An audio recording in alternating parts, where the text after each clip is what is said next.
morning. It's been a little bit, but we're back. This one's brought to you by the Liberal Gun Club, of course. Tonight, there is no bench doctor. Instead, we have Professor David Yamane discussing his latest book, Gun Curious. This event is not currently being streamed out to anything, but we will have this up on YouTube afterwards. And so everyone knows, all participants, but the moderators and presenter, in this case, that would be Lara, myself, and the professor, have their video shut off and are muted. If there are questions, please put them in the Discord Q&A channel or inside the Zoom chat. I'll be watching for these questions and I'll put them in our document that we keep for the end of this. And the easiest way to get your questions answered is to become a member and sign into this Zoom meeting going forward. Becoming a member is inexpensive, $10, get it in now, and brings other benefits with it. We also have a Discord that we promote on these calls that will allow people to discuss things via chat format. I'm going to throw this link in the chat for those who are interested, and then I'm going to hand it off. So take it away. Okay, well, let's add in David here. Professor Yamane, are we here? I am here. Great. Okay, terrific. So, for those that don't know, David Yamane is a professor of sociology at Wake Forest University. He's also a member of LGC. He's a gun owner, and he just wrote a new book called Gun Curious, that is about his experiences as a liberal professor, learning as a sociologist about the gun world and about gun ownership and about what modern gun ownership in the US looks like. David and I have known each other for a while. I've participated in his classes before, but he's an incredibly interesting speaker, so mostly it'll be him, not me, but I wanted everybody to know his background. David is also camping this week, which is why he's in his car. He's technically on vacation, so he very graciously joined us, and I really appreciate it. So, Professor, let's talk a little bit, kind of how you came up with the idea for this book. Wow. So, many years ago, and, my basic story, which I've told many times, is that I grew up in the San Francisco Bay Area of California, didn't shoot a gun until I was 42 years old, but then got very interested in both sort of personally in firearms, but also professionally in studying the sociology of guns. And so I began back in 2012 just planning to do a normal sociological study of concealed carry, really. And as I kind of got into the topic of concealed carry, it occurred to me that there was much more to gun culture than just concealed carry. So, I began looking more broadly at what I call gun culture 2.0 and was going to just write a normal academic book about that, but then realized maybe I should combine this personal journey I was on with the professional interest I had in guns. And so Gun Curious is really the product of all of that, which, that was kind of a long answer to a seemingly simple question, but it is a pretty complex journey that I've been on both personally and professionally. So I know one of the things that's come up that you and I have discussed and I've heard discussed before is the challenges in kind of getting this book out to us to read. Can you tell us a little bit about that and kind of the publishing journey side of this? Yeah, I mean, definitely. It was, when I decided to write this book more as putting my personal story at the center, it went from being an academic book to a trade book. And so this is quite a different process of publishing than I was used to in my academic days. I'd published several books before and was familiar with that process. And so, I'm sorry, my card dinger is dinging. I had to get an agent in the first place to try to publish a trade book. Got a very good agent, top in his field at a huge agency in New York, wrote a 65,000 word proposal that he started to shop around, and just kind of kept getting no's. He would send it out in waves, 8 or 10 at a time. And by the time that we got to 33 rejections, he basically said, well, I've done what I can do. I don't really know what to advise at this point. And so I was really, kind of reviewing what the negative response was to the book, because I thought it was a very, kind of straightforward, trying to, do a light overheat kind of thing.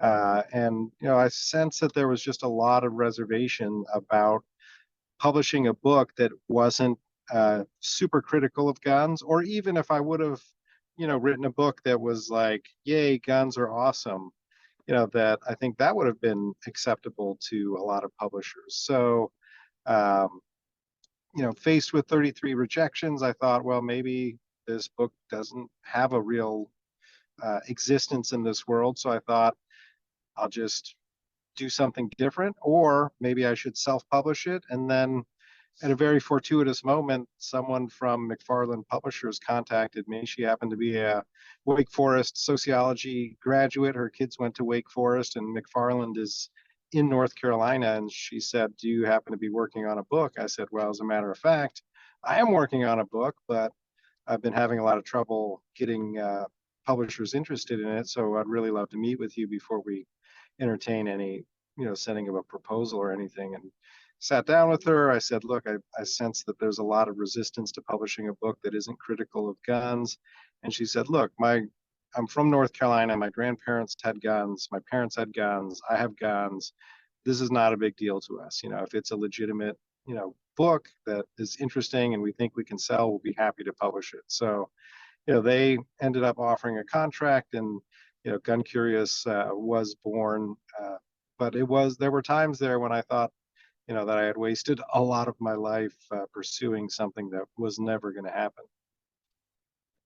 Um, can you contrast that with a couple of, kind of what we know has happened with some of the like the more anti side in the big publishers? I'm thinking kind of Metzel and the McKevitt books.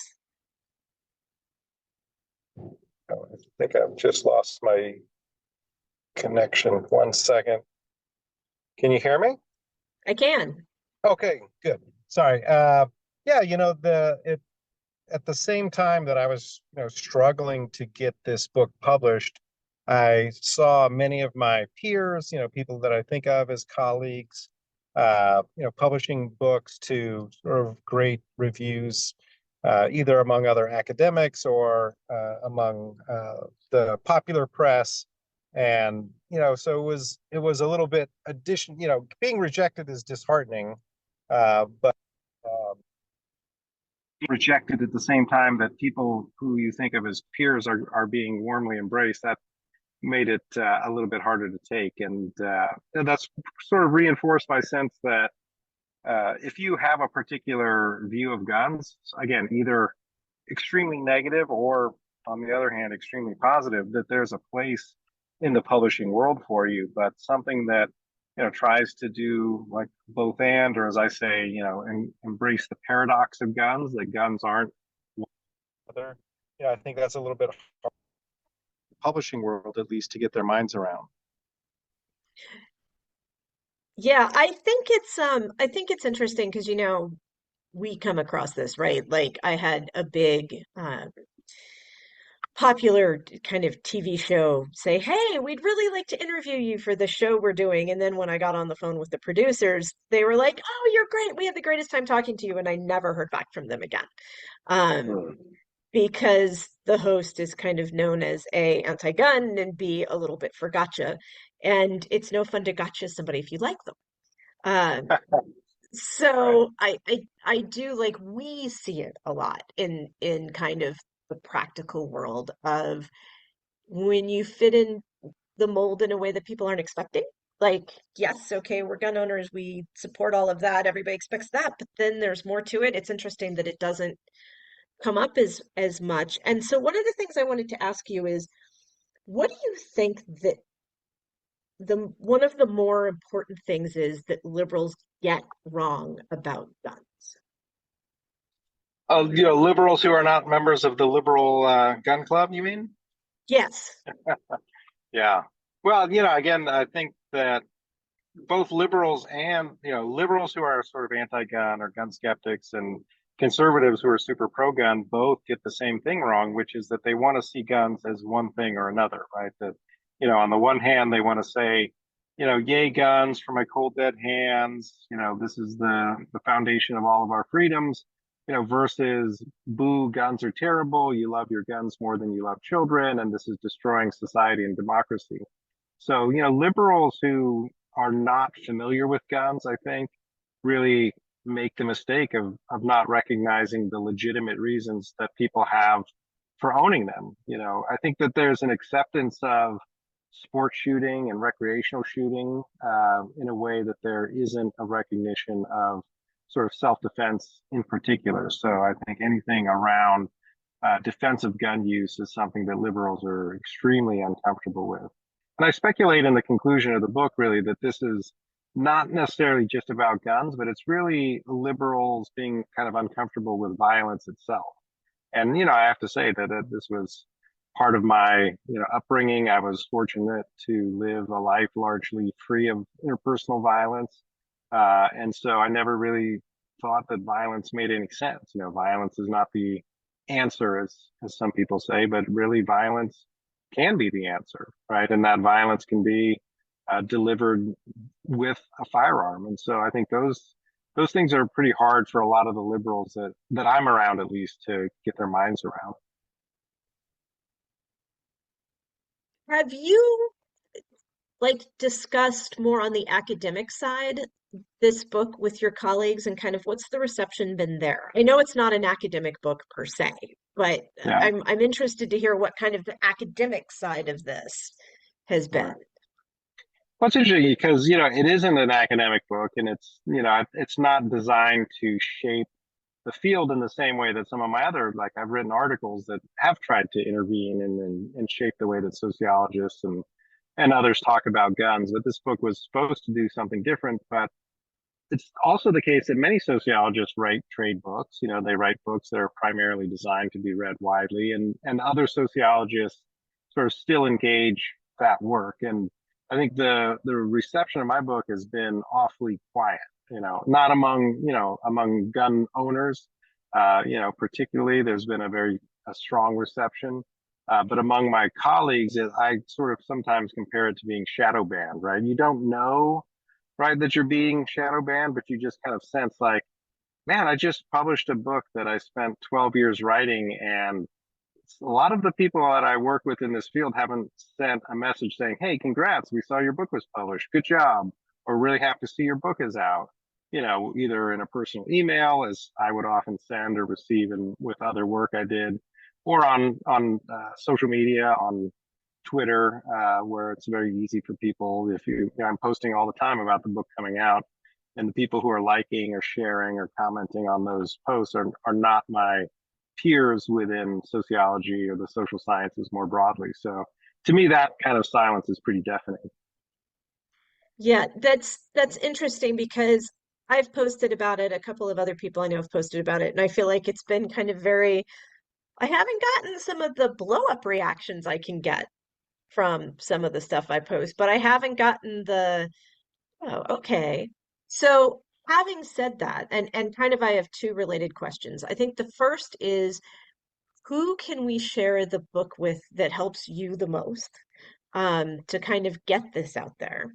And then the second question has to do with, sort of in the conclusion of the book, in the later part of the book, you talk about how your class, you kind of consistently says, but it hasn't changed my mind. I've had this Mm-hmm. experience and found out something that totally changed what I thought about XYZ, but it hasn't changed my mind. Yeah. Um, how do you think we as liberal gun owners, should we try to change people's minds, about kind of why gun ownership in the United States has value, especially now? And if we should, how do we go about doing that? Yeah. So to your first question, I really, when I wrote the book, had three audiences in mind, sort of gun enthusiasts who would either see themselves in the story or see someone becoming like themselves in the story. And then the gun curious themselves, people who are interested in guns but are not necessarily committed one way or the other. I thought, I'm providing them with the story of how I became and matured as a gun owner. So if they were interested, they might learn something from that. And then I thought, gun skeptics, really need to understand, why do guns make sense to people who own guns? And I think that I've had a lot of traction among the gun enthusiast community, pretty strongly received, and a lot of congratulations, a lot of opportunities to be on podcasts and other things like that. But and this is sort of getting to your question, the audiences that are hard to reach are the kind of gun curious and then the gun skeptics. So in terms of, sharing the idea of the book, I think, if there is someone who maybe has expressed an interest to you at some point, like they know you're a gun owner, they're curious about guns, this could be a book to share with them, to say, hey, here's someone who was 42 years old when they shot their first gun, and then they've spent the last 12 years deeply involved in this. Maybe something about that story, will help you decide for yourself.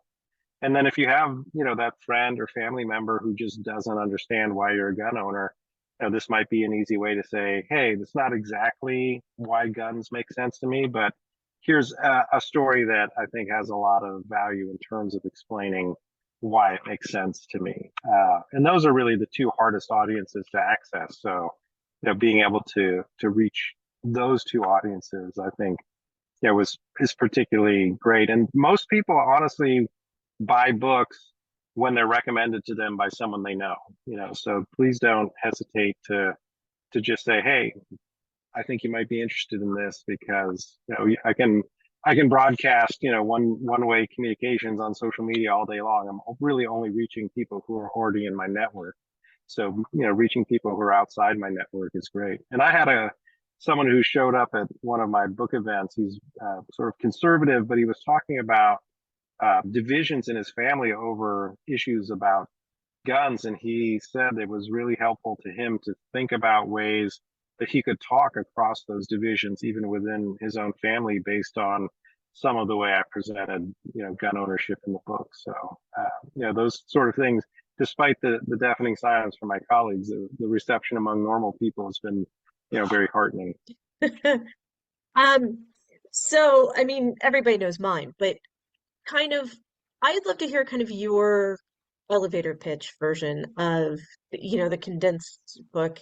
Like, why and how gun ownership is a liberal value to you. Yeah, it's funny because I came into gun ownership, I think, not necessarily as a liberal per se. I'm definitely a lifelong liberal, and so it's something that I've never really shied away from. But it was the case that the longer I was in it, the more sort of both conservatives would challenge, why would I want liberals to own guns? And also, my fellow liberals in the academy, or friends, or, family members who were trying to understand what I was doing, really, forced me to articulate sort of more, why would a liberal own guns? And so, I think I came around to thinking about the importance of, civil rights and civil liberties that have always been really important to me, in my entire life as a liberal, and how gun ownership, especially defensive gun ownership, fits into that. And so I think that, the ability to, exercise what are sort of fundamental human rights, the right to safety, the right to security, the right to bodily autonomy. I think those are the kinds of arguments that really, made a lot more sense to me. I talk a little bit in one of the chapters about, gun ownership as a defense against tyranny. And, that part I say, I still work to get my mind around that, because I came into guns so much from a more individual defensive rights sort of perspective, as opposed to anti-tyranny. But, I think that for liberals, that can be something that's out there also. Um, yeah, I think that tyranny concept is really uncomfortable for people right now. Like, do you think, given the political changes over the time you've written the book, do you think your view on that has changed because of the politics that have been changing, and kind of like with the barrel literally of what we're looking down right now? Do you think that's Or is that something that started before that and just has been brought more into focus?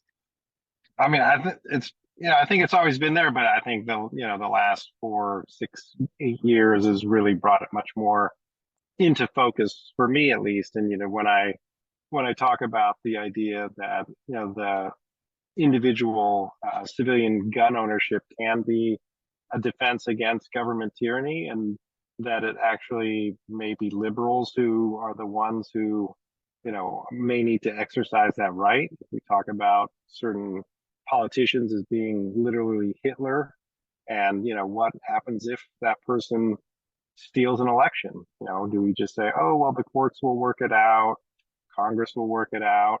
So I think that makes the tyranny arguments make more sense to me. Although, when I see the people who are really sort of broadcasting that publicly, it makes me super uncomfortable. So I'm still very, very divided about the idea. So somebody asked a question, and Professor, I'll let you answer it. The difference, how you see it between kind of individual defensive rights and then the tyranny question. Like what's that distinction to you? Yeah, well, I think that the individual question how it goes to the right that every person has to life, and that guns are a very effective means to exercising that universal human right. And I think, I'm not a constitutional scholar, so I'm not going to debate anybody about the original meaning of the Second Amendment or anything like that. But I know that the idea that, guns should be used or could be used for purposes of individual defense is something that was current at the time. We see it in some state constitutions, for example.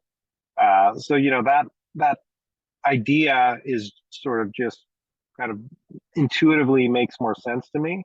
And whether that also is in our contemporary era. I mean, obviously, anti-tyranny has a very strong resonance when you're fighting a war of independence against a monarch.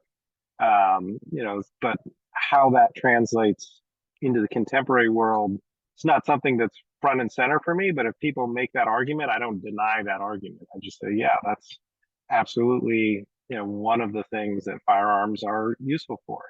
And, probably that is part of the reason the Second Amendment exists. But again, I'm not going to stake any, strong claims either personally or professionally on that because I'm not a constitutional scholar.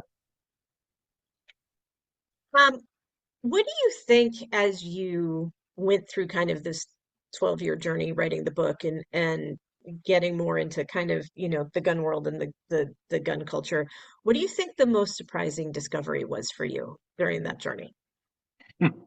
Well, the biggest surprise was that I became a gun owner and went on a 12-year journey personally and professionally in the first place. Because, if I went back 15 years even, there's no sense that that's the direction my life was going to go. So, I think, that was the first one. The second one really was kind of getting out of my blue bubble and getting to know a lot of people. I mean, it's despite, some good liberal leaning gun organizations, I think more gun owners are conservative than are liberal. And so it really got me out of a kind of bubble of other sociologists, other academics, other people who live in the suburbs, and in touch with a lot of people who were demographically and politically and ideologically and culturally different from me. And, that became, one of the, I'd say, biggest learning experiences of the whole process. Learning really, as I originally said, that gun owners are people too. And then now I say, that guns are normal and normal people use guns, even people I disagree with politically, they're still normal people. Most of them. I'd say not all I was going to say, you and I have some mutual friends that, well, of them. but um, and I have to say, like, I tend to agree with you because I mean, you and I have mutual, I mean, people that not only are colleagues in the industry, but are friends, like I know you're friends with them as well, that do, I'd say their politics are significantly more conservative than either one of ours. Yeah. Um, but that it's been really interesting. Like we sit down and have conversations, and it's not a, in no way are those relationships particularly hostile, especially around the Second Amendment. Um, but I mean, you and I've had this discussion about, oh, you're a liberal. You mean a classical liberal, right? No, no, no, Yeah. no, no. I mean somewhere super far to the left of Biden. And going with that, like, what do you think? And I'm really thinking of not the fringe right, but the more mainstream conservative part of the gun industry and kind of the people you and I both know in that industry. Like, what do you think that kind of industry broader gets wrong? A, about guns, and guns in America, and B, about liberal gun owners. Well, I'm again, being mostly around liberals my whole life, I never really had people who were kind of expressing sort of hatred to me. So, it was the case that the first time I really experienced that was once I got into guns and gun culture, and I see it, quite routinely. And people have said to me, like, why would I support liberal gun ownerships? The liberals are the last people that I want to own guns. They're the enemy.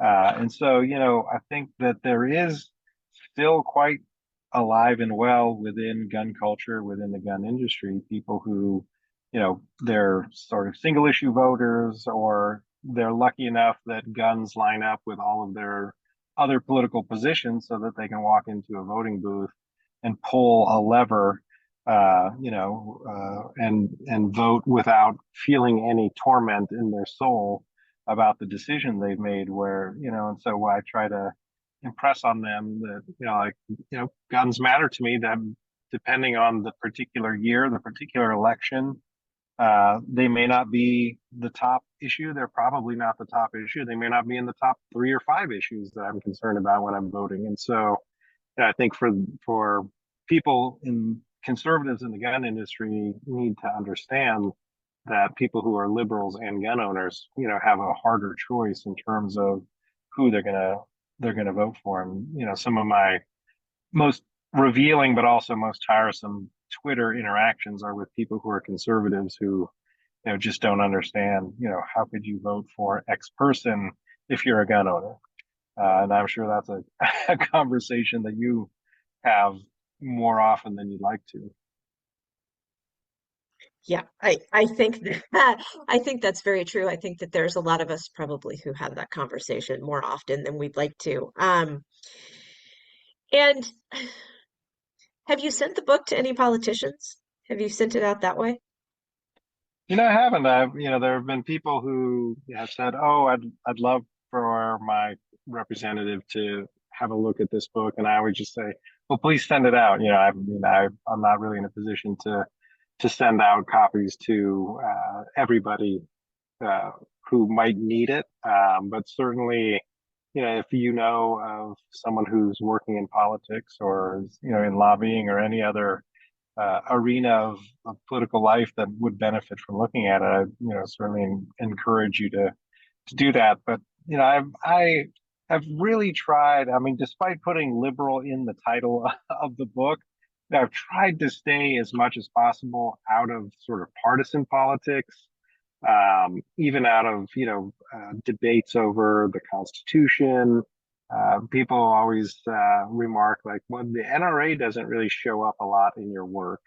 And that was something that I kind of decided fairly early on, that enough people deal with gun politics per se, that I was going to try to stay more in the cultural realm. And so, I think there are probably some lessons that legislators could learn from looking at the book, but I don't think it has sort of direct lessons. It doesn't take a side on, this law is good, this law is bad. We should push these legal cases, not those legal cases. I stay in my own lane in that respect. If we are sending the book out to representatives, because I think there's probably a bunch of people on this who would either have or would do that. Um, Is there a particular part of the book that you would say, put a sticky note on? Read this chapter. Because a lot of times people get sent books and they get said, this is really important. And there's no way that they have time for the whole book, even though this isn't, a huge tome. I found that, hey, this chapter is important, works sometimes Yeah, in ways that, hey, this whole thing, where would you highlight if we're doing that kind of thing? yeah. But yeah, I think some of it depends on what the particular issues are in where the person is living sort of legislatively. But one of the chapters that I think is important is called Gun. It's chapter 7, Guns as Risk Factors for Negative Outcomes. And this is where, I really try to take account of the fact, sort of in contrast to people who routinely tell me that like guns are not dangerous at all. And I'm like, well, actually, guns are pretty dangerous. Um, and they're like, well, people are dangerous. I'm like, okay, well, people with guns are dangerous. And then you just think like, why am I even wasting my breath on this? But this is my take on both kind of how gun owners should understand the risk that they bring into their lives as gun owners, and also how we should address those, but in ways that are sort of gun friendly, right? So I address in particular homicide. How should we understand homicide in relation to guns? And then also some on suicide. And, I think that there are terrific ways to address those negative outcomes with firearms that don't pose burdens on gun owners as a whole. And that's, for a legislator, that's kind of what I would try to impress. Say, hey, gun owners are responsible. We want to be more as responsible as possible. We want to play a role in mitigating these negative outcomes. And this maybe is part of what makes me a liberal, because I know that a lot of the conservative gun owners I know are like, screw those people, just let them, shoot it out amongst themselves, no problem. But I think a liberal gun owner really wants to try to address some of those negative outcomes in ways that make the world a better place and a safer place. So, chapter 7 on negative outcomes, I think would be a good thing for a lot of legislators to read who just want to, legislate more and more and more. And that, again, my part of what makes me a liberal is like thinking, hey, yeah, the government does have a role in regulating things that to make society better, but what are the best ways to do that? I think is the better question. Sure. And I mean, it comes down to so many, when you really sit down and talk to the individual versus the collective, on these issues. Like I've sat and had conversations with people that I was completely shocked that they were like, oh no, we absolutely have to have some form of an ERPO. I just think they're done wrong, but we all know that guy who shouldn't have them, and so it's interesting to see for me the breadth that gets missed, right, in kind of a lot of the discussions. And I think that's probably one of the response issues here, right, is that nuance is difficult. And so, especially in sound bites. Yeah. So I think that's a really good point, right? Is, hey, here's something gun owners are responsible. Here's kind of what you need to legislate without harming them because it is a right. I mean, this is the kind of thing we talk about all the time in the club, and talk with people about. So I think that's really a great kind of tip. Uh, David from the host of and the president of this chapter, different David, put a pro tip in the chat, which I'm going to read off just because it's important for the video. If you're sending the book to a representative, call first, find out who the staffer is, who handles gun policy, and then send the book to that person. And I think that's definitely a really good point. And it's always good to kind of call and see if you can find out the staffers. Sometimes you can find that out online. Sometimes you can send it if you know that there's like particular person who's the leader in your say your state legislature on gun issues on both sides. Find out who their person is. Send it to them because that'll trickle down more, Hmm. and get that out there. Okay, so next questions, and then I have like two more, and then they're short, and then we're going to throw them to open questions. First, what else are you doing? Are you doing more promotional events for the book? Let's see. Well, there's this one, and no. So the last thing that I'll be doing will be in my hometown of Half Moon Bay in California in July.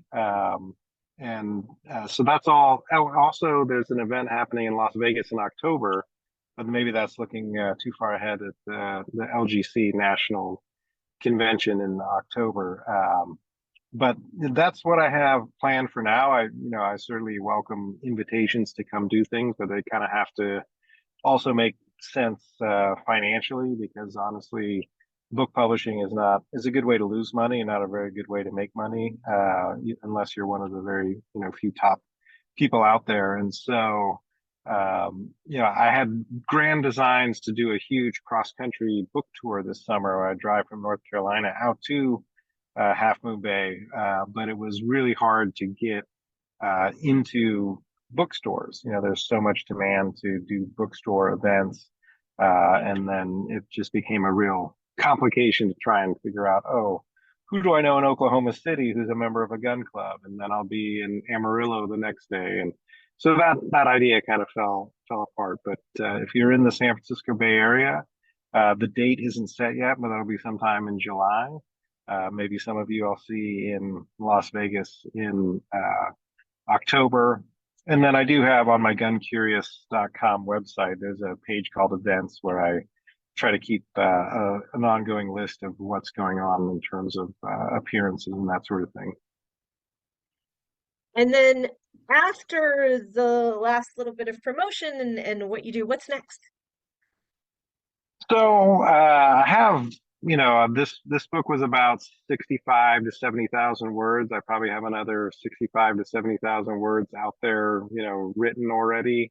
Some things that didn't get covered in this book, like some of the diversity, because I told this story so much from my own personal perspectives, things that about like organizations, liberal gun club, liberal gun owners, NAGA, Armed Women of America, all of these sort of groups within gun culture that represent the diversity of gun owners really didn't get covered as well as I'd hoped in this book. So I'm going to promote this book for probably most of the rest of this year, and then I'm going to see, does it make a difference? Has it had a positive influence on our debates? And if I think it has, then I'll probably turn to that other book, which will likely, I'll try to call it Gun Culture 2.0, which was the original idea of this whole project. But looking at the diverse faces of gun owners within Gun Culture 2.0.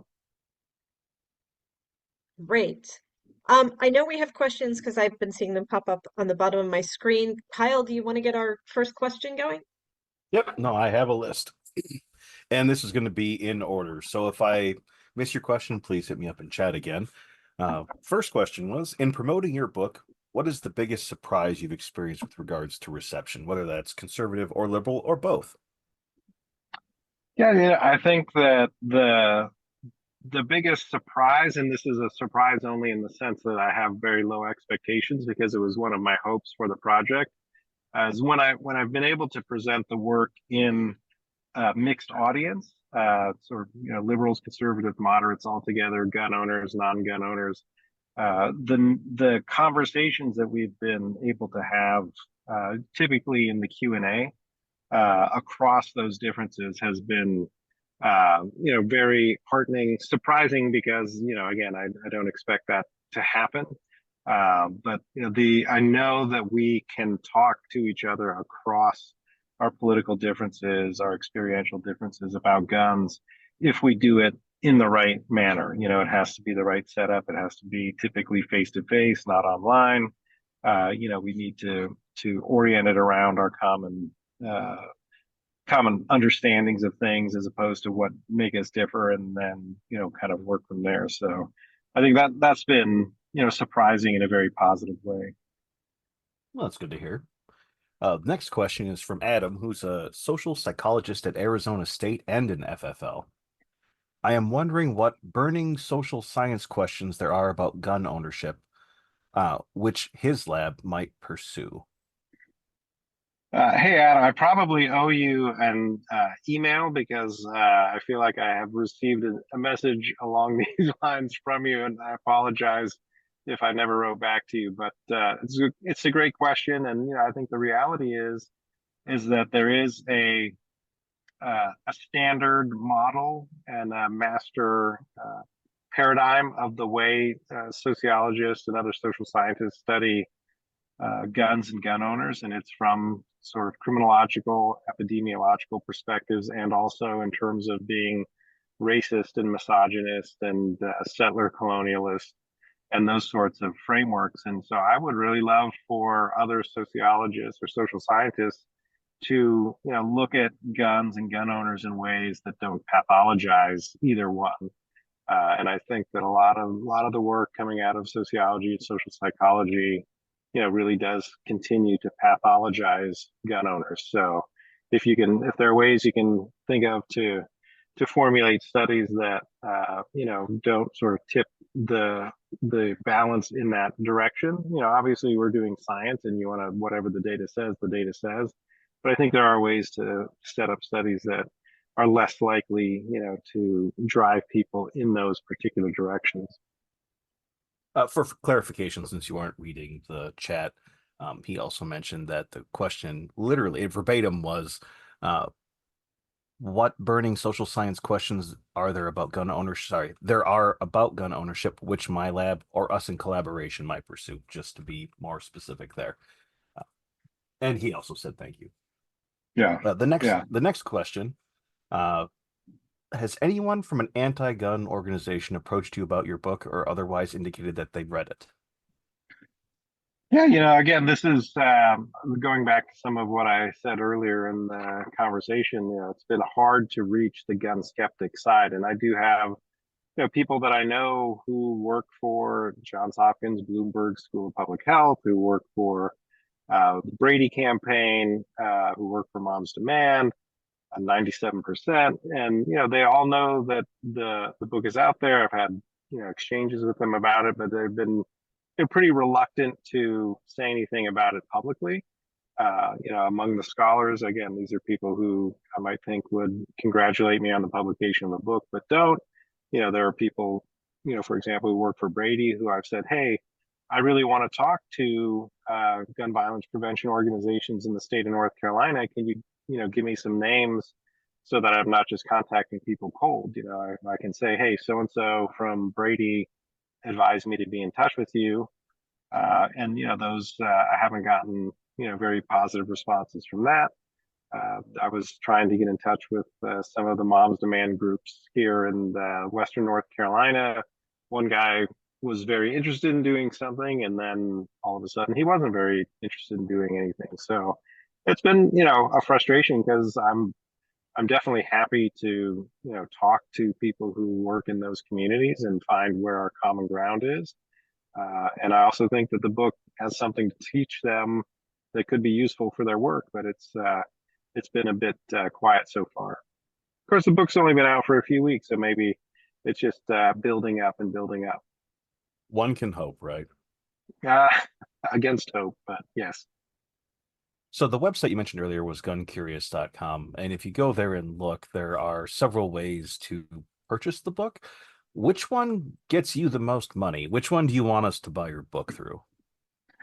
I mean, honestly, I make almost no money on any of the books, regardless of the way you buy them, given the nature of the publishing industry and the contract. And I was in no position to negotiate a better deal for myself. I was just happy for the book to be out. So, I mean, honestly, whatever is most convenient for people and whatever they like to do. If you like to support your local bookstore, it's unlikely that the book will just be on the shelves in any of the bookstores because of the way my publisher has priced the book.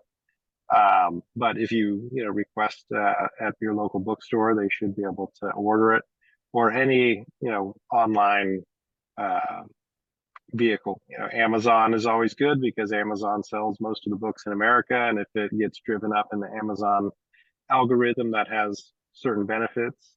But if you're a Books a Million person or a barnesandnoble.com person, or you can even buy it on target.com and walmart.com. So I end up about the same regardless. Gotcha. The next question, and I'm not sure if I'm going to get this right, so whoever asked this question, if I misspeak, please clarify for me in chat. What about the gun ownership amongst liberals and leftists as a reaction of the rise in racially motivated shootings? Do you think that is true at all, like the Buffalo shooting? Oh yeah, I mean, I think certainly that the whole, I mean, liberals have always owned guns, so it's it's important to say that.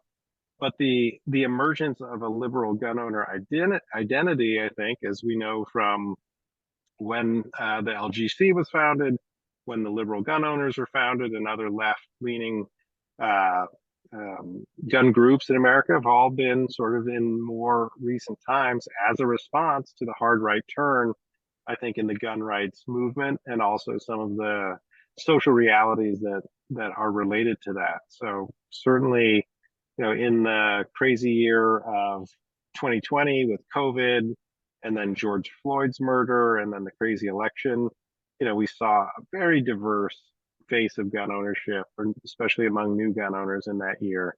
And so I think that this is definitely part and parcel of the reality. It's that the gun rights and gun control exist in a symbiotic relationship. Conservative gun ownership and liberal gun ownership also exist, interestingly, in a kind of symbiotic relationship, and not always positive. That in sort of coining this, or not coining, but bringing the concept of gun culture 2.0 into the world of scholarship, one of the downsides is that it kind of conveys the sense that gun owners are somewhat homogenous, like all defensive gun owners are the same. But I also think that, there are ways in which within gun culture 2.0, there are these differences. And it's almost like the meme with the three Spider-Mans, all facing off against each other, right? That's in certain ways, maybe liberal gun owners and leftist gun owners and conservative gun owners, all of whom own guns for defensive purposes, but who they imagine themselves to be defending against might be other gun owners. Gotcha. The next question, second to last question, unless we get more in chat here. Do you generally find online conversations with people who disagree with you to be worthwhile? Oh, absolutely not. I mean, that is a very easy one for me. That I'll go back and forth, a couple times with someone, but if it's clear that there's not any progress going to be made, I'll just stop. And I honestly, try not to debate people about things online. I try not to debate things with people in general. I try to reframe things more as conversations, as I often say. That uh, someone wins a debate, no one wins a conversation. If you're trying to win conversations, you're the person that no one wants to have a conversation with. So, if someone disagrees with me and they want to have a conversation about it, then I'm happy to kind of go back and forth. If someone who clearly already has an established position that's never going to change, there's no point of me spending my time and energy sort of debating that person who doesn't want to have a conversation. And last question, unless we get another one here in the chat, is how can we make gun ownership amongst liberals a non-ostracizing issue? Liberals would have to change for that, to happen. And I think that, one benefit of having people who are sort of openly liberal and gun owners, either as individuals or through membership in organizations, is that it does, sort of normalize gun ownership among liberals. That I owned guns for several years before I was very comfortable sort of talking openly about being a gun owner, because part of me as a liberal still felt like there was something wrong with that. And that's sort of very deeply rooted in the liberal mentality, which is that on balance guns do more harm than good in society. So that's what really has to be overcome. And I think one of the best ways to overcome that is just to model responsible gun ownership, whenever you can. And I don't know how common it is for liberal gun owners to be in the closet about it, but I definitely know that there are people on my campus who are gun owners who, will tell me that they're gun owners, but also tell me at the same time, don't mention that. So, closeted liberal gun owners, I totally understand, but it's not helping to overcome that stigma within the liberal community more broadly. I missed one, apparently, so that wasn't the last question. What are your thoughts on how we get left-leaning politicians to understand that misrepresenting and not understanding firearms fires up their opposition more than their base? um, well, some painful political losses would help, but I think the real challenge is that the political system is so gerrymandered right now that in most places there's no harm done to people by riling up their opponents because most people are running in safe districts so they can just fall back on the usual talking points.